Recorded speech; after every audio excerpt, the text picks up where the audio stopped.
నమస్తే. Welcome to 3టీ TV. అంతర్జాతీయ మహిళా దినోత్సవం సందర్భంగా 3టీ టీవీ ఒక స్పెషల్ ప్రోగ్రామ్ చేస్తుంది మహిళల గురించి.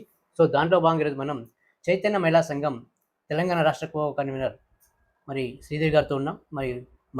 మహిళలు నేడు ఎదుర్కొంటున్న సమస్యలేంటి? అసలు వారికి ఇంకా ఏం కావాల్సి ఉన్నది? అసలు అంతర్జాతీయ మహిళా సంఘాన్ని ఎందుకు జరుపుకుంటారు? అనే విషయాలపైన మనము చర్చించే ప్రయత్నం చేద్దాం. మేడం నమస్కారం మేడం. మేడం వెల్కమ్ టు 3టీ టీవీ. ముందుగా మీకు మహిళా దినోత్సవ శుభాకాంక్షలు. Thank you sir. ఒకసారి ప్రేక్షకులకు మీ గురించి చెప్పుకోండి. నా పేరు శ్రీదేవి. నేను చైతన్య మహిళా సంఘం రాష్ట్ర కన్వీనర్. అయితే మేడం, అసలు మహిళా దినోత్సవం ఎందుకు జరుపుకోవాలి? సార్, మహిళా దినోత్సవం అంటే అప్పుడు అంటే పెట్టుబడిదారీ సమాజం వచ్చిన కొత్తలో అనేకమైనటువంటి కంపెనీలు అమెరికా, రష్యా ఇలాంటి పెద్ద పెద్ద దేశాల్లో అనేక కంపెనీలు రావడం జరిగింది. ఆ కంపెనీల్లో పురుషులతోటి పాటు స్త్రీలను కూడా పనులకు తీసుకోవాల్సిన అవసరం ఏర్పడింది. అంటే పురుషులు మాత్రం సరిపోలేదు, స్త్రీలను కూడా ఆ అవసరం వచ్చింది. వాళ్ళు కూడా పని చేయవలసిన అవసరం వచ్చింది. అప్పుడు మహిళలు వచ్చి పనిచేస్తున్న క్రమంలో వాళ్ళు తెల్లవారుజామున 5 గంటల నుండి రాత్రి 10 గంటల వరకు పనిచేస్తుండేవారు. అంటే 16 గంటలు పూర్తిగా దానికి వాళ్ళు కాలం చేస్తుండేవారు. దానికి పీరియడ్స్ టైంలో కానీ, ప్రెగ్నెంట్ టైంలో కానీ, లేదంటే వాళ్ళు బాలింతలైనా కానీ వాళ్ళు చూసేవారు కాదు. ఖచ్చితంగా 16 గంటలు పని చేయాలి. వాళ్ళు మూత్రం పోవడానికి కూడా వాళ్ళు టైం ఇచ్చేవారు కాదు. ఒకవేళ అలా పోయి ఒక 5 నిమిషాలు, 10 నిమిషాలు పోయినా కూడా ఆ డబ్బులు కట్ చేసుకుంటుండేవారు. అది ఒక తీవ్రమైనటువంటి శ్రమ దోపిడీ అన్నమాట అది. కాబట్టి దాన్ని అందరూ మహిళలు కూడా ఎదిరించడానికి, దాన్ని వ్యతిరేకించడానికి పని గంటలు 16 గంటల నుంచి 10 గంటలకు తగ్గించడానికి ఒక పెద్ద పోరాటమే చేయాల్సింది. అది 100 సంవత్సరాల తీవ్రమైన పోరాటం. అది ఏదో 2, 3 ఏళ్ళు చేసింది కాదు. నిరంతరంగా కొన్ని వేల మంది మహిళలు రోడ్ల మీదకొచ్చి, రష్యాలో గాని, అమెరికాలో గాని వేల మంది రోడ్ల మీదకొచ్చి పురుషులతో సమానంగా వేతనాలు ఇవ్వాలి. అట్లే వాళ్ళకి అనేక సౌకర్యాలు కల్పించాలి. ముఖ్యంగా పని గంటలు తగ్గించాలి. 16 నుండి 10 గంటలకి పని గంటలు తగ్గించాలని చాలా వేల మంది రోడ్ల మీదకి రావడం జరిగింది. అప్పుడు ఒక ట్రయాంగిల్ షార్ట్ ఒక కంపెనీలో 146 మంది మహిళలు ఈ నిరసన చేస్తున్న క్రమంలో అక్కడ బట్టలు తగలబడుతున్న క్రమంలో వాళ్ళు కూడా అక్కడ ఆహుతైపోయినారు. అది ఒక పెద్ద పోరాటం అన్నమాట. ఇది అంతా కూడా ఎక్కువ కాలం అంటే మార్చి ఈ ఈ ఈ క్రమంలోనే ఎక్కువ జరిగింది. కాబట్టి ఈ త్యాగాలను గుర్తించాలి, మహిళా పోరాటాలను గుర్తించాలని చెప్పి మొట్టమొదటిసారిగా మన కమ్యూనిస్ట్ నాయకురాలు క్లారా జెట్కిన్ రెండవ ఇంటర్నేషనల్‌లో అంతర్జాతీయ విమెన్స్ డే అని ప్రతిపాదించడం జరిగింది. దానికి అందరూ ఒప్పుకున్నారు. ఐక్యరాజ్య సమితి 1975 నుంచి కూడా దీన్ని అంతర్జాతీయ శ్రామిక మహిళా పోరాట దినంగా గుర్తించి అప్పటి నుంచి ప్రతిసారి కూడా మార్చి 8ని జరుపుకోవడం జరుగుతుంది. ఇది ఒక పెద్ద చరిత్ర. ఈ చరిత్రని పాఠ్యాంశాల్లో ఉండాల్సినటువంటి పరిస్థితి, అసలు ఈ చరిత్రే తెలియకుండా అయిపోయింది.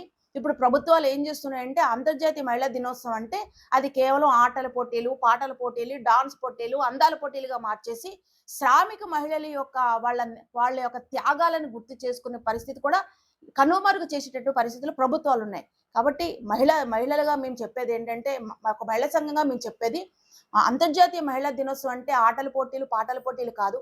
మనకి ఇంకా హక్కులనేవి ఇంకా రావాల్సినవి ఉన్నాయి. పురుషునితో సమానంగా పనిచేసే క్రమంలోని లింగ వివక్షత లేని సమాజమైనటువంటి సమాజం కోసం పోరాడవలసింది ఇంకా చాలా ఉంది. ఆ పోరాటాలను గుర్తు చేసుకుంటూ మనం మహిళా దినోత్సవం జరపాలి గానీ కేవలం ఆటల పోటీలు, పాటల పోటీలు కోసం మాత్రం కాదని మేము. ఓకే. మేడం, మరి అప్పటికి ఇప్పటికి పరిస్థితులు ఏమైనా చేంజ్ అయినాయంటారా? అప్పటికి ఇప్పటికి అంత దారుణమైన పరిస్థితులు లేవు గానీ, కానీ పరిస్థితులైతే కొనసాగుతున్నాయి. అప్పుడు లింగ వివక్షత ఉంది, ఇప్పుడు కూడా లింగ వివక్షత ఉంది. ఇప్పుడు ఆడపిల్లలు పుట్టిన వెంటనే అవును ఆడపిల్ల పుట్టింది కదా అనేటటువంటిది ఏమి రావట్లేదు. మగపిల్లాడు తర్వాత ఒక ఆడపిల్ల పుట్టినే పర్వాలేదు అనుకుంటున్నారు, కానీ ఇద్దరు ఆడపిల్లలు పుడితే మాత్రం ఏం లేదు. చదువుల విషయంలో కొంత మెరుగైంది పరిస్థితి. ఎందుకంటే చదువుకుంటేనే ఆ సమాజం అభివృద్ధి చెందుతది, కుటుంబాలు అభివృద్ధి చెందుతాయి. తన కాళ్ళ మీద తను నిలబడితే ఆర్థికంగా, సామాజికంగా, రాజకీయంగా పిల్లలు ఎదుగుతారనే ఒక ఆలోచన కొంత తల్లిదండ్రులకు రావడం జరిగింది. అందుకే పిల్లలు కూడా చదువులకు పంపిస్తున్నారు. అప్పటికన్నా ఇప్పుడు ఉన్నాయి, పర్వాలేదు. ఇంకా మిగిలిన విషయాలు ఉద్యోగాలు గానీ, ఉపాధి విషయాల్లో ఎక్కడా కూడా మార్పు లేదు. ఉద్యోగాల్లో వివక్షత ఉంది, ఉపాధి విషయంలో వివక్షత ఉంది, ఇప్పుడు కూడా సమాన పనికి సమాన వేతనాలు ఇవ్వటం లేదు. అన్ని చుట్టూ వివక్షత అయితే ఖచ్చితంగా ఉంది సార్. కానీ జీతాలంతా సమానం ఇస్తున్నారు కదా. జీతాలంటే ఇప్పుడు ఉద్యోగస్తులు మన గవర్నమెంట్ ఎంప్లాయీస్ కి ఉంటది కానీ ఉమ్. బయట కూలి పనులు చేసే వాళ్ళకి ఉండదు, కార్మికులకు ఉండదు. కార్మికుల్లో కూడా చాలా కంపెనీలలో మంది అయితే కంపెనీల్లో కూడా సమాన ఉండదు వేతనం సార్. ఇస్తున్నారు. లేదు లేదు, కంపెనీల్లో కూడా ఖచ్చితంగా మగవాళ్ళకి ఒక వేతనం ఉంటది, ఆడవాళ్ళకి ఒక వేతనం ఉంటది.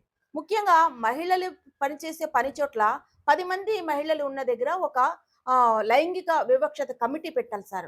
అంటే ఎవరైనా వాళ్ళ మీద లైంగికంగా వేధించిన అత్యాచారం ఇట్లా జరిగితే ఆ కమిటీ వాళ్ళకి తీసుకొని ఆ కంప్లైంట్ తీసుకొని పై అధికారులు తెలియజేయాలి. కానీ ఇప్పుడు మాత్రం ఎక్కడా కూడా అంటే కలెక్టర్ ఆఫీసులో కూడా ఇప్పటికీ అలాంటి కమిటీలు లేవు.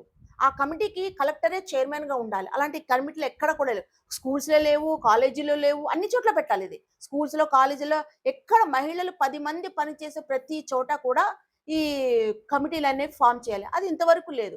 అంటే నిర్లక్ష్యం చాలా ఉంది.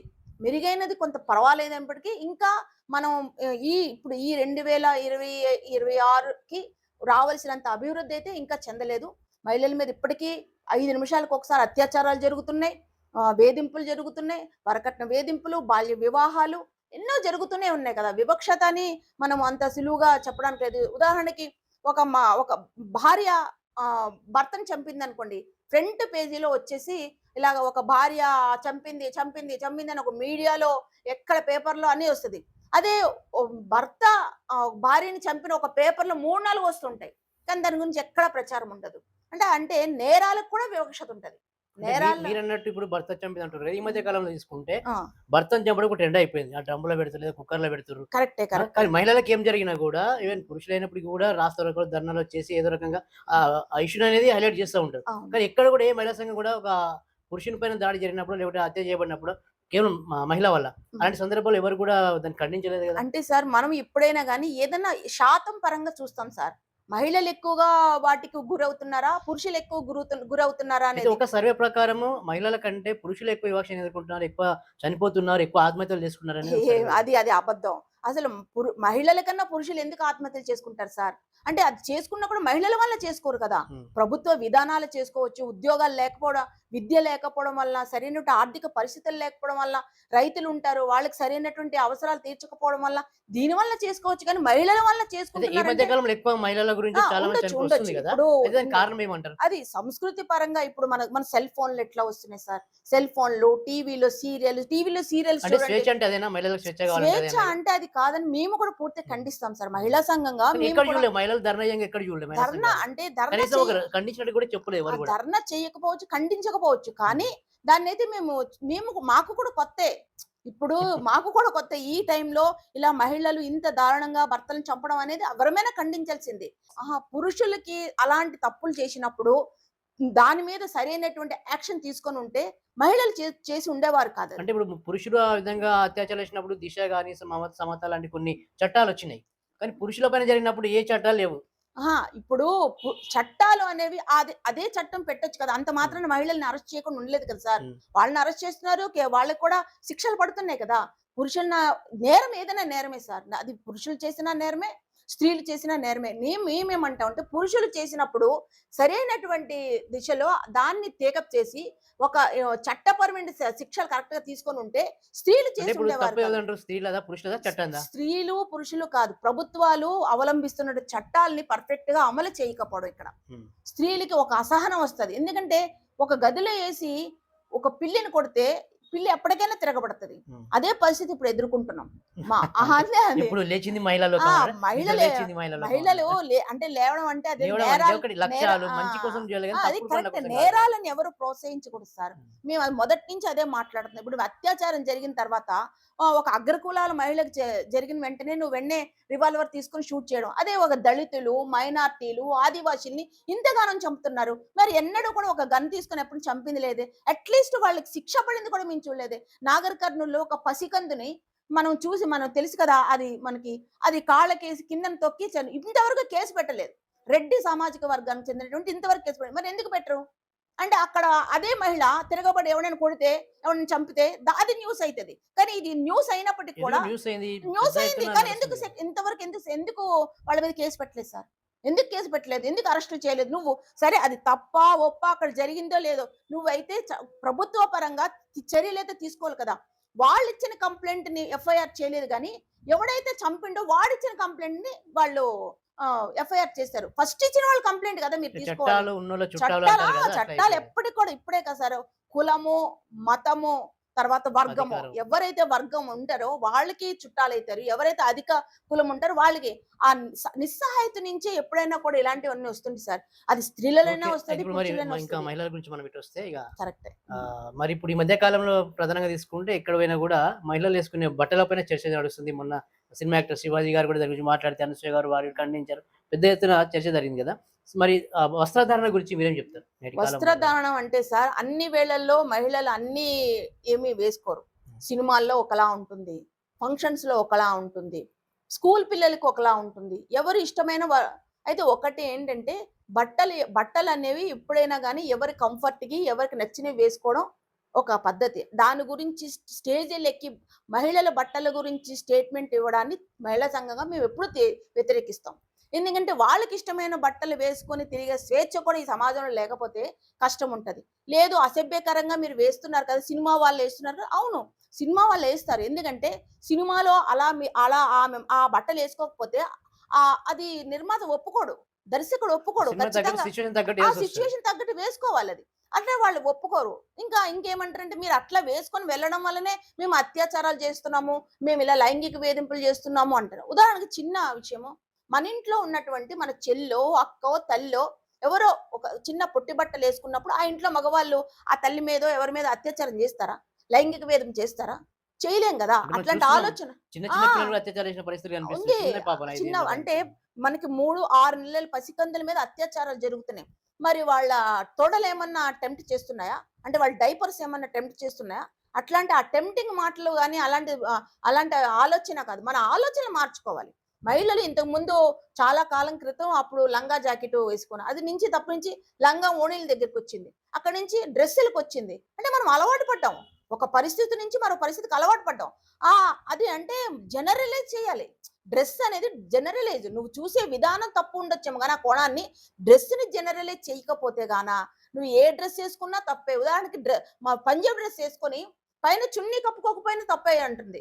ఎందుకంటే ఇప్పుడు గ్రామాల్లో మేము చూస్తాం ఆడపిల్లలు పోతే మేము మాట్లాడుతుంటే చున్నీ లేకపోతే మమ్మల్ని ఎళ్ళనివ్వరు మేడం. ఏది నిండుగా డ్రెస్ ఏసుకున్నా కూడా. అంటే ఏంటి అర్థం? ఆ భావజాలమైనది మనకి మొదటి నుంచి కూడా మనువాద మొదటి నుంచి ఒకటేందంటే సాంప్రదాయాలు, మన సంస్కృతి సాంప్రదాయాలు, ప్రకారం మాట్లాడతారు. సాంప్రదాయాలు కూడా మగవాళ్ళకి ఉండవండి. ఆడవాళ్ళకి మాత్రమే ఉంటాయి. మీ సాంప్రదాయము ఇలా ఇక్కడ నవ్వాలి, అక్కడ ఏడవాలి, ఇక్కడ గెంతాలి, అక్కడ ఇదన్నీ అక్కడ నూకాలనేవి కేవలం ఆడవాళ్ళకి మాత్రమే ఉంటాయి. మగవాడికి ఉండదు. మగవాడు ఎట్లైనా బ్రతకొచ్చు, ఎట్లైనా నవ్వొచ్చు, వాడు ఎట్లైనా ఏడవచ్చు, ఎలాగైనా పెళ్ళాన్ని విడిచిపెట్టి ఎక్కడైనా బతకొచ్చు. అదే మహిళ అక్కడ కొంచెం ఏడ్చిందన్నా కూడా తప్పే. ఎందుకు ఏడుస్తున్నావు? నువ్వు ఏడ్చావంటే ఇంటికి శని. ఎందుకు నవ్వుతున్నావు? గట్టిగా నవ్వితే అది మంచిదే కాదు. ఎందుకు అలా గెంతుతున్నావు? నువ్వు గెంతితే మంచిది కాదు. ఇట్లా ఇవన్నీ కూడా మనం ముఖ్యంగా ఇవన్నీ కూడా పోవాలి సార్. ఈ సాంప్రదాయ ముసుగుల్లో ఆడపిల్లల మీద జరిగేటటువంటి అరాచకాలు ఇవన్నీ పోవాలి. మనువాద ఆలోచనలు కూడా పూర్తిగా నశించిన రోజే మహిళలకి స్వేచ్ఛ అనేది వస్తుంది. అది చదువుకున్నటువంటి ఇప్పుడు పిల్లల్లో ఉన్నట్లు కనబడుతుంది గానీ, అది కూడా రావట్లేదు. వాళ్ళేంటంటే సాంప్రదాయం కాదు దాన్ని అధిగమించి వాళ్ళు మంచి డ్రెస్సులేసుకుంటున్నారు. దాన్ని కాదని బాగా చదువుకుంటున్నారు. కానీ ఆలోచనలకొచ్చేసరికి, పెళ్లి విషయంలోకొచ్చేసరికి మళ్ళీ సాంప్రదాయంకే వస్తున్నారు. సాంప్రదాయం పెళ్లిళ్ళు చేయాలి, సాంప్రదాయంగా ఉండాలి, సాంప్రదాయమైన పూలుండాలి, సాంప్రదాయ పళ్ళుండాలి, డబ్బులు విపరీతంగా ఖర్చు పెట్టాలి, బ్యాండ్ మేళాలుండాలి, అన్నీ ఉండాలి. ఆ సాంప్రదాయం అంటే దాని నుండి వాళ్ళు కొట్టుకొని బయటికి రావట్లేదు. అరే! ఒక బిడ్డకు పెళ్లి చేయాలంటే ఒక తండ్రి ఎంత కష్టపడతాడంటే అంత కష్టపడతాడు. ఇప్పుడు లక్షలు లక్షల కట్నాలిచ్చి ఆడపిల్లలకి పెళ్లిళ్ళు చేసిన తర్వాత వాళ్ళు సక్రమంగా లేకపోతే ఈ లక్షలన్నీ ఎవరు చేయాలి? ఎవరు దాన్ని అప్పుడు మళ్ళీ రికవర్ చేస్తారు? కాబట్టి ఈ పెళ్ళిళ్ళ విషయంలోని, లేదంటే ఫంక్షన్‌ల విషయంలోని, విద్య విషయంలోని, అన్నిటిలోని మహిళలు చైతన్యంగా ఆలోచించి చేసిన రోజే ఈ సమాజం అభివృద్ధి చెందుతుంది. మార్పు కూడా వస్తది ముఖ్యంగా. కరెక్ట్. మరి ఒక మహిళా సంఘానికి సంబంధించిన ప్రతినిధిగా మీరేం కోరుకుంటారు? ఇంకా మహిళలకు ఎలాంటి చట్టాలు రావాలని కోరుకుంటారు? సార్ ఇప్పటికే కేంద్ర ప్రభుత్వం ఉన్న చట్టాలన్నీ కూడా పూర్తిగా నిర్వీర్యం చేసింది. లేబర్ కోడ్ తీసుకొచ్చింది. అసలు ఇప్పటికే అంటే ఆ కాలం అంటే ఒక 100 సంవత్సరాల క్రితం పని గంటల కోసమే ఎంతోమంది కార్మికులు తమ ప్రాణాలు అర్పించి ఈ కార్మిక చట్టాలనేవి తీసుకొచ్చారు. ఆ కార్మిక చట్టాలను ఇప్పుడు నిర్వీర్యం చేసి మళ్ళీ ఇప్పుడు కోడ్‌లు తీసుకొచ్చారు. అంటే ప్రజలు ఏదైతే కోరుకుంటున్నారో దాన్ని మళ్ళీ వెనక్కి తీసుకొని వెళ్ళిపోతుంది ప్రభుత్వం. 100 సంవత్సరాలు వెనక్కి తీసుకెళ్తుంది. ఇప్పటికి కూడా మనం చూస్తూనే ఉన్నాము. ఇక్కడ చెన్నై షాపింగ్ మాల్‌లో గాని, ఇంకా ఇక్కడ ఉన్నటువంటి షాపింగ్ మాల్స్‌లో ఎక్కడైనా మహిళలు నించునే పనిచేస్తారు. ఉదయం 10 గంటల నుంచి రాత్రి 8 గంటల వరకు నించొనే పని చేస్తారు.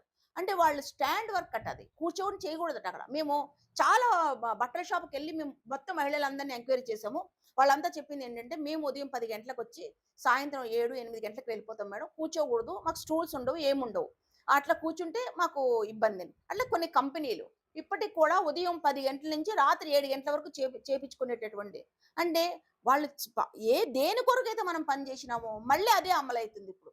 ఏదైతే ఆ పని గంటలు తగ్గించండి, మహిళలకి ప్రత్యేకమైన సదుపాయాలు కల్పించండి. ఓ 10 మంది పని చేసేటట్టు మహిళల దగ్గర ఒకటి పిల్లలకి సంబంధించి కిడ్స్‌ది పెట్టాలి. అది చేయండి. ఈ పీరియడ్స్ టైమ్‌లో, డెలివరీ టైమ్‌లో, ఈ టైమ్‌లో కొంత సెలవులివ్వండి. ఇవన్నీ మనం అప్పుడు ఎంతోమంది మహిళలు పోరాటాలు సాధించుకున్నవి ఇప్పుడు లేకుండా అయిపోయినాయి. ఇప్పుడు ఓకే. అవి మరి చివరగా నెక్స్ట్ జనరేషన్‌కి ముఖ్యంగా యువతకు అంటే లేడీస్‌కి సంబంధించి ఎలాంటి మెసేజ్ ఇస్తారు? ఫస్ట్ ఏంటంటే ఖచ్చితంగా ప్రతి గ్రామం నుండి పిల్లలు విద్యావంతులు కావాలి సార్.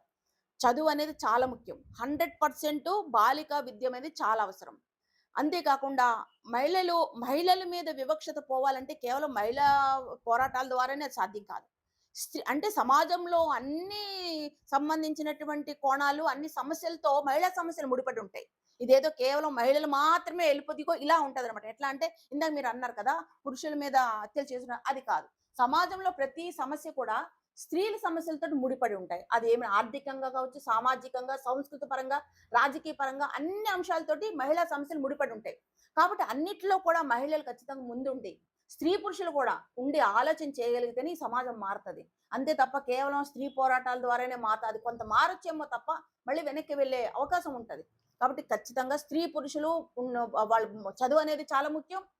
ఇంకా సాంఘిక దురాచారాలు ఇప్పటికీ బాల్య వివాహాలు, తర్వాత వితంతువులకి భర్త చనిపోతే వాళ్ళకి ఇంకా బొట్టు అది తీసి చేయడము, తర్వాత చాలా అత్యాచారాలు ఇవన్నీ కూడా సాంఘిక దురాచారాలు ఇప్పటికి కూడా ఉన్నాయి. మరి అలాంటివన్నీ ఇప్పటికి ఇన్ని చట్టాలొస్తున్నా ప్రభుత్వాలు ఎందుకు వాటిని కట్టడి చేయలేకపోతున్నాయి? మహిళల మీద ఎందుకు ఇలా జరుగుతున్నాయి? వాటవన్నీ కూడా ప్రతి ఒక్క మహిళ కూడా దీని గురించి ఆలోచన చేయాలి. మనము ఈ మహిళా దినోత్సవం ఆలోచింప చేయడానికే ఈ మహిళా దినోత్సవం వచ్చింది. మన హక్కులనేవి ఇదివరకు ఉన్నాయి. కానీ అవి అమలు కావట్లేదు. మనమేమి ఆ హక్కుల్ని ప్రభుత్వాలు ఎప్పుడు కూడా మనకి ఏమంటారు ఒక ఆహ్, దయతోటో, జాలితోటో మాకెప్పుడు ఇవ్వలేదు. అత్యాచార చట్టం కావాలంటే ఎంతో పెద్ద పోరాటం జరిగింది. బాల్య వివాహాలు దానికి అరికట్టడానికి ఎంతో పెద్ద పోరాటాలు జరిగినాయి. అలాగే సతీ సహగమనం ఎన్నో పెద్ద పోరాటాలు జరిగినాయి. పోరాటాల ఫలితంగానే వచ్చింది తప్ప, వీళ్ళు భిక్షగానో ఏమంటారు మాకు జాలితో, దయతో ఇచ్చింది కాదిది. కాబట్టి మేము కోరుకునేది ఎప్పుడైనా మహిళా దినోత్సవం అంటే ఇంకా మన యొక్క హక్కులు ఇంకా ఏమున్నాయి? మనకి ఇవ్వవలసింది, అమలు చేయవలసింది ఇంకా ఏమున్నాయి? ఆహ్, యా అందరూ 33% అంటున్నారు. మేమైతే 50% ఖచ్చితంగా 50% రిజర్వేషన్ మహిళలు ఖచ్చితంగా అమలు జరపాలి. ఈ రిజర్వేషన్ విషయంలోని. అంతేకాకుండా రాజకీయంగా అన్ని రంగాలను మహిళలు సాధిస్తున్నప్పటికి కూడా, వాళ్ళు సొంత నిర్ణయాలు తీసుకునేటటువంటి స్వేచ్ఛ వాళ్ళకి లేదు. ఆ స్థానంలో వాళ్ళ భర్త గాని, తండ్రి గాని, తమ్ముడు గాని తీసుకుంటారు. అలాంటప్పుడు వాళ్ళకి పదవులొచ్చి ఏం లాభం? పదవులొచ్చి ముఖ్యంగా రాజకీయంలో అదే పరిస్థితి. రాజకీయంలో చాలా ఉందది. ఒకరోజు మేము ఒక చిన్న ఒక సెమినార్ లాగా పెట్టాం. అక్కడ అక్కడ మహిళా సర్పంచులందరికి కూడా కొన్ని విషయాలు చెప్పడానికి. అందరూ మగవాళ్ళే వచ్చారు. ఇంకా ఆడవాళ్ళు రాలేదేంటా అని ఎదురు చూస్తున్నాం.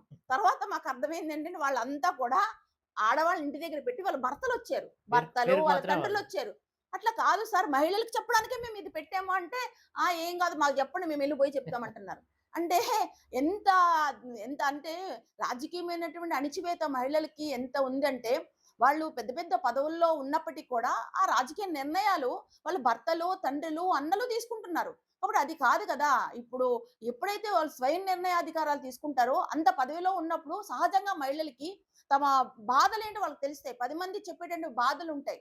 అంతేకాకుండా సామాజికంగా ఉన్నటువంటివి తను ఎదుర్కొని ఎట్లయితే పైకెళ్ళిందో అవి కూడా అవగాహన ఉంటది.